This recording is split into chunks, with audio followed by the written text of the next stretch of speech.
Akıl Bakdadı kanalında sizə haqq gəldik.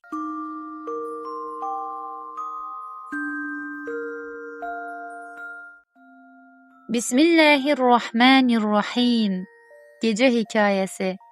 Danışan sizin Kövsər bacınız. Bu axşamın hekayəsi Hiyləgər canavar. Biri vardı, biri yoxdu. Böyük bir çöllükdə hiyləgər və acgöz bir canavar yaşayırdı. O, çoxdandır ki, yemək tapa bilmirdi və qarnı bərk acımışdı. Hər tərəfə baxır, ov tapmaq üçün gəzişirdi. Lakin nə qədər axtarırdısa da, heç nə tapa bilmirdi. Oturub öz-özünə fikirləşdi. Görəsən, necə qarnımı doyurmalıyam? Birdən uzaqda bir kənd gördü. Orada çoxlu ev heyvanları var idi. Canavarın ağlına hiylə gəlirdi. O düşündü. Əgər gedib özümü mehriban göstərsəm, dostcasına davransam, məni kəndə qəbul edərlər. Sonra isə bir gecə hamını aldadıb, qoyunları və toyuqları oğurlayaram. Canavar bu fikirlərlə kəndə yaxınlaşdı. O özünü çox yazıq və tənha göstərdi və dedi: Mən həmişə yaxşı dostlar axtarmışam. Çünki mən də çox mehribanam. Mənimlə dost olarsınız? Heyvanların çoxu ürəyi yumşaq idi. Onların canavara yazığı gəldi və dedilər: Əlbəttə, sən bizə qoşula bilərsən. Canavar içində sevindi. İndi biraz gözləyəcəyəm və qoyunların harada olduğunu öyrənəcəyəm. Canavar hər kəslə mehriban olmağa çalışırdı. O, kömək edirdi, gülümsəyirdi və yaxşı dost kimi görünürdü. Bir gün kirpi torpaqda qazıntı edirdi. Canavar yaxınlaşdı və dedi: İcazə ver, mən sənə kömək edim.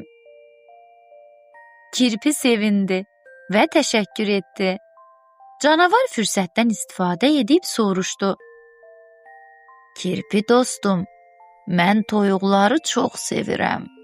Onlarla dost olmaq istəyirəm. Bilirsən onların yuvası hardadır? Kirpi şübhələndi və heç nə demədi. Kəndin iti bu söhbətləri eşitdi və canavardan şübhələndi. O, canavarı səssizcə izləməyə başladı. Canavar biraz da irəlilədi və bir göyərçinə kömək etdi. O, göyərçinin yem torbasını yuvasına aparmasına kömək etdi. Sonra hiyləgər canavar yenə sual verdi. Göyərçin dostum, mən qoyunları çox sevirəm. Bilmirsən onlar harda yaşayır? Göyərçin bilirdi, lakin heç nə demədi. Kəndin iti isə artıq canavarın niyyətini anlamışdı. Köpək bütün kənd heyvanlarını yığdı və dedi: Dostlar, canavar bizi aldatmaq istəyir. O mehriban deyil. Əslində, qoyunları və toyuqları uğurlamaq üçün belə edir. Biz ona dərs verməliyik. Hamı razılaşdı.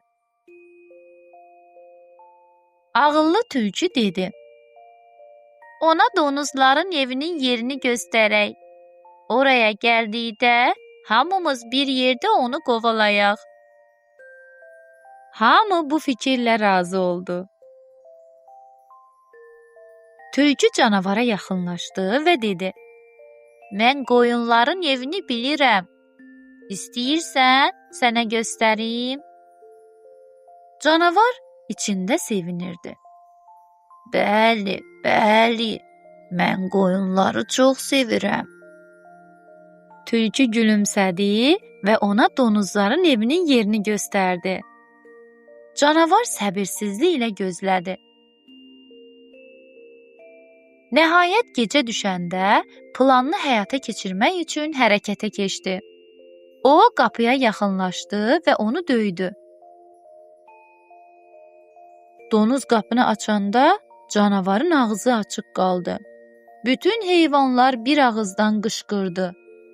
Biz axmaq deyilik, biz hər kəsə inanmırıq. Kəndin itləri sürətlə qaçıb canavarı qovmağa başladılar. Canavar dəhşətə gəldi və tez qaçmağa başladı. Canavar o qədər qorxmuşdu ki, bir də belə etməmək qərarına gəldi. Bəli, əziz, şirin, şəkər balalar. Gördünüz, hər kəsə inanmaq olmaz. Bəzi insanlar mehriban görünərək hiylə işlədə bilərlər. Ağıllı olmalı, sözlərə yox, əməllərə baxmalıyıq. Bəs siz necə? Siz heç belə bir hiylə ilə rastlaşmısınız? Yaxşı, hansı ağıllı davranış sizi xilas edib? Bu nağılla bağlı şəkil çəkib bizə göndərməyi unutmayın. Gecəniz xeyrə qalsın, əziz balalar.